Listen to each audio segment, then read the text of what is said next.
Bah! That's the third umbrella gone since Christmas. What were you to do?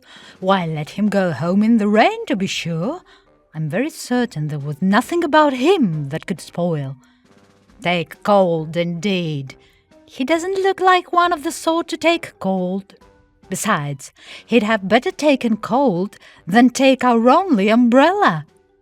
Do you hear the rain, Mr. Caudle? I say, do you hear the rain? And as I'm alive, if it isn't St. Swithin's Day.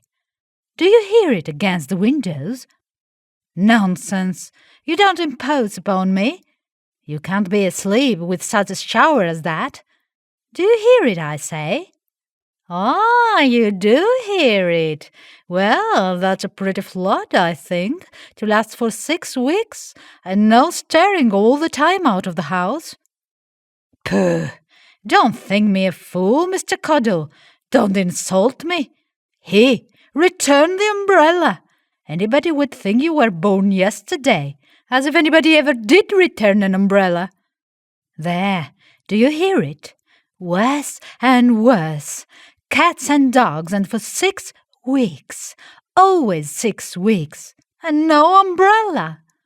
I should like to know how the children are going to go to school tomorrow. They shan't go through such weather, I'm determined. No, they shall stop at home and never learn anything, the blessed creatures, sooner than go and get wet. And when they grow up, I wonder who they'll have to thank for knowing nothing. Who indeed, but their father? People who can't feel for their own children ought never to be fathers. But I know why you lent the umbrella. Oh, yes, I know very well. I was going out to tea at dear mother's tomorrow. You knew that, and you did it on purpose. Don't tell me. You hate me to go there and take every mean advantage to hinder me. But don't you think it, Mr. Caudle? No, sir. If it comes down in buckets full, I'll go all the more. No, I won't have a cab. Where do you think the money's to come from? You've got nice high notions at that club of yours. A cab, indeed. Cost me 16 pence at least. 16 pence. 2 and 8 pence for this back again. Cabs, indeed. I should like to know who's to pay for them. I can pay for them, and I'm sure you can't, if you go on as you do, throwing away your property, beggaring your children, buying umbrellas. Do you hear the rain, Mr. Caudle? I say, do you hear it? But I don't care. I'll go to mother's tomorrow, I will, and what's more, I'll walk every step of the way, and you know that will give me my death. Don't call me a foolish woman. It's you that's the foolish man. You know I can't wear clogs, and with no umbrella, the wet's sure to give me a cold. It always does. But what do you care for that? Nothing at all. I may be laid up for what you care, as I dare say I shall, and a pretty doctor's bill there be. I hope there will. It will teach you to lend your umbrellas again. I shouldn't wonder if I caught my death.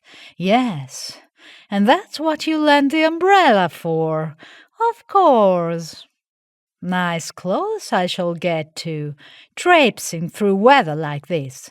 My gown and bonnet will be spoilt quite. Needn't I wear them, then? Indeed, Mr. Caudle, I shall wear them. No, sir, I'm not going out a dowdy to please you or anybody else. Gracious knows, it isn't often that I step over the threshold. Indeed, I might as well be a slave at once. Better, I should say. But when I do go out, Mr. Caudle, I choose to go like a lady.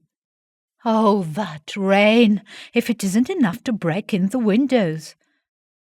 I do look forward with dread for tomorrow. How I am to go to mother's, I'm sure I can't tell.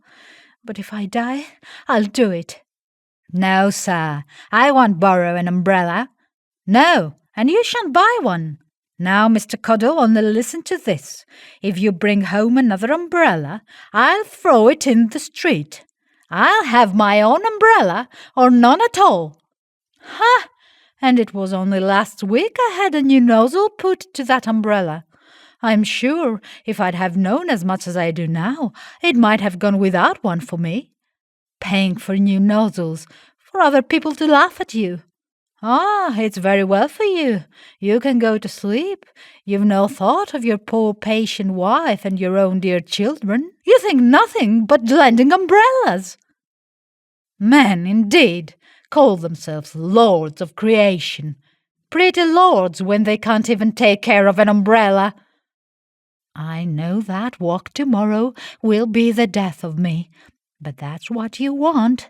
Then you may go to your club and do as you like, and then nicely my poor dear children will be used.